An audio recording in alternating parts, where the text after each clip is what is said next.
All right, guys. So about 3 weeks ago, I defended my PhD. So I may or may not be a doctor yet. We're not sure. I have to wait until graduation.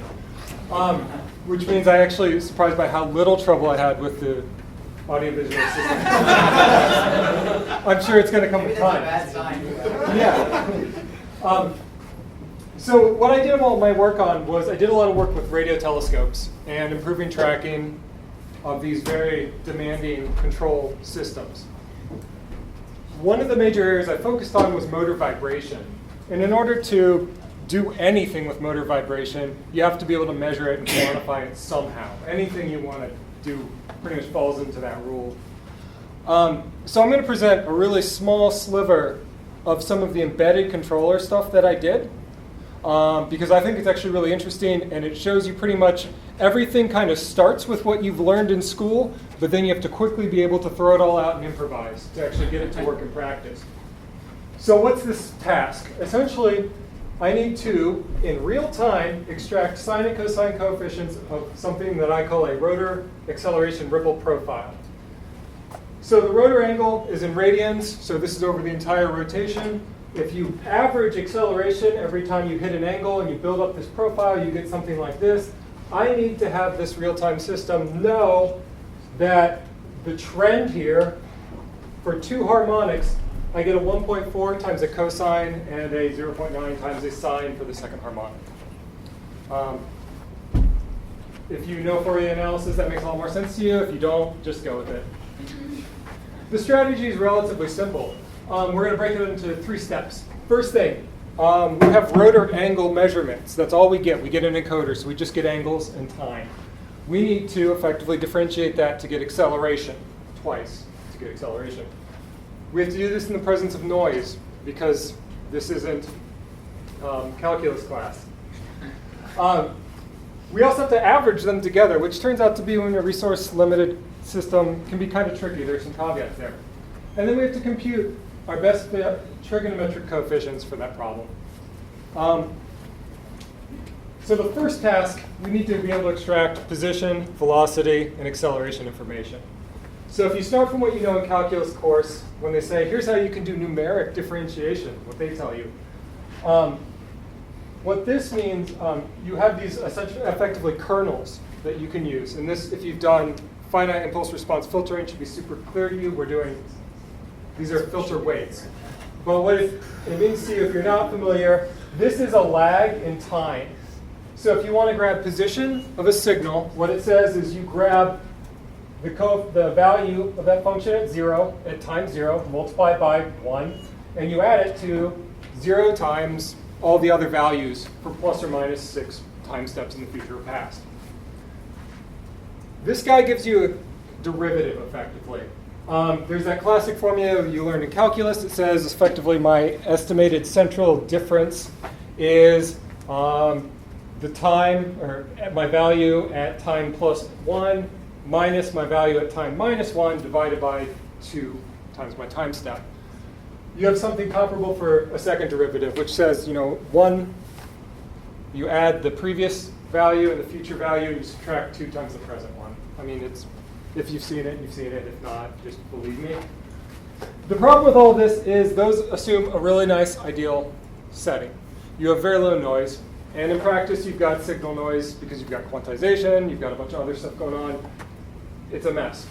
So what you want to do is you want to filter it. If you do a low-pass filter, you get a kernel that looks something like this. What this kind of does is it kind of grabs the value, your present value, so time index 0. But it also kind of smooths in values that are nearby. So it's like a weighted average. And it penalizes some things that are far apart.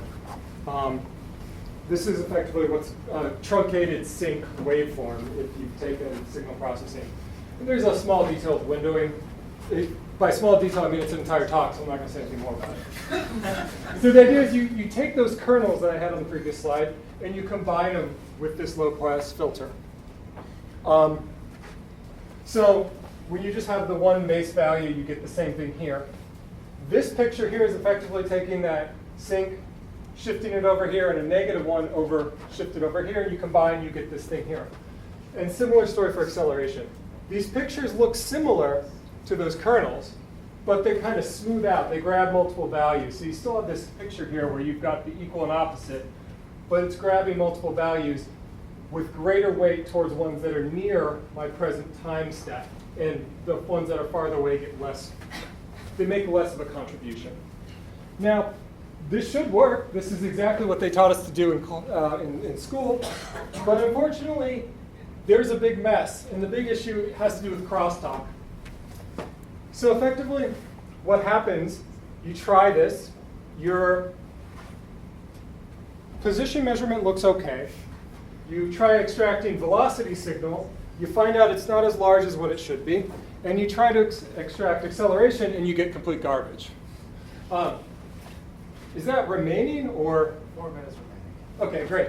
So anyway, you wind up with this cross-coupling, effectively. These are your filter weights, and these are the time sample signals that they're supposed to extract. You can combine that in this way. What we want to do is we want to orthogonalize the problem. So you invert based upon this. This is a big abuse of math, something they never teach you to do in school, but it is really clever.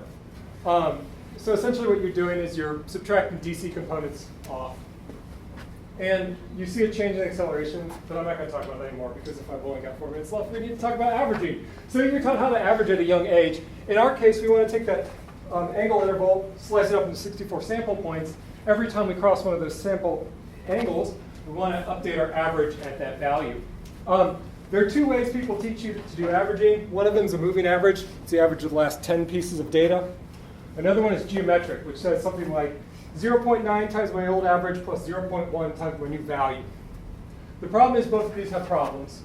They kind of suck. The moving average, you have to maintain that history of 10 different values, which is costly when you've got to do 64 of these on an embedded processor.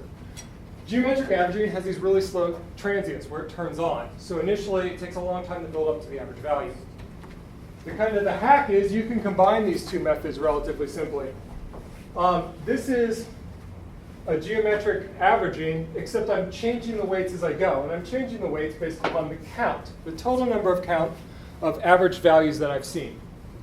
So I fix a number n, which in my case was like 10.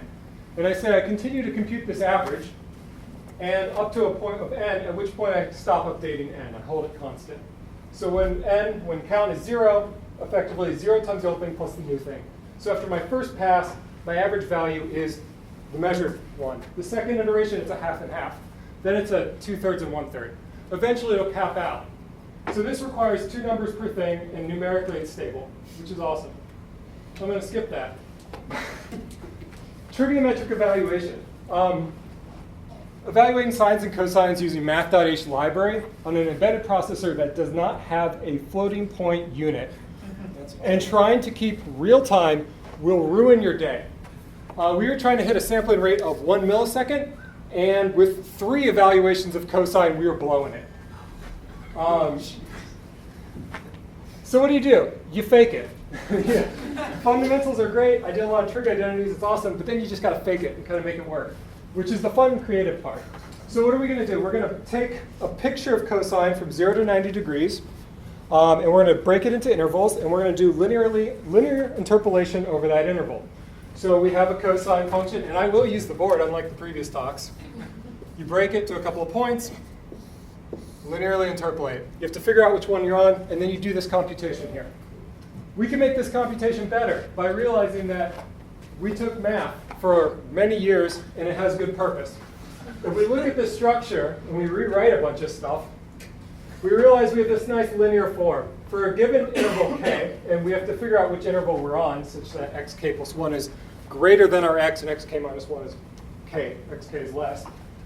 We have a and a b. So if we do effectively the greatest trick that you should learn in computer science, which is compilation, we move all of our computations to compile time before runtime, we only have to table slope and offset. We significantly save in the software emulated evaluations. But let's really mess with this.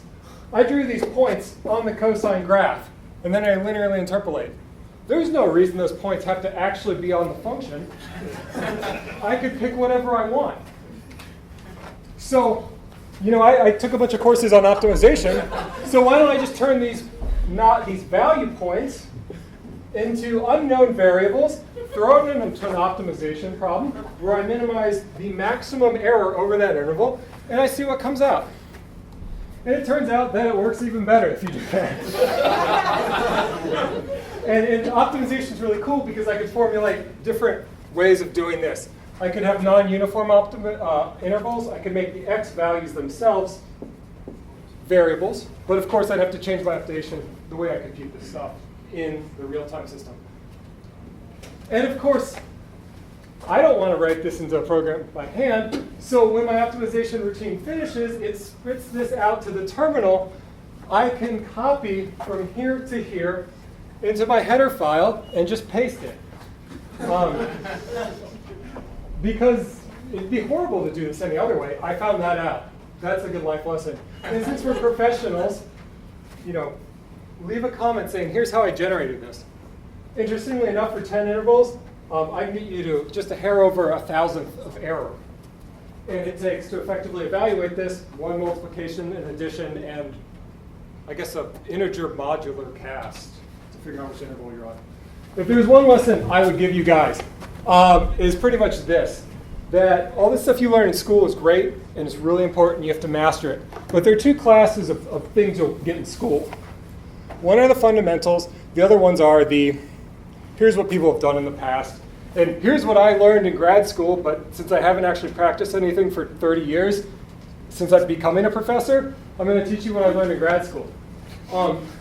So you have to be able to separate. You have to know your fundamentals. You have to understand what you're trying to do and the truths behind it. You have to be able to roll up your sleeves, and you make up the rest as you go along. Blow in the budget on trigonometric evaluation.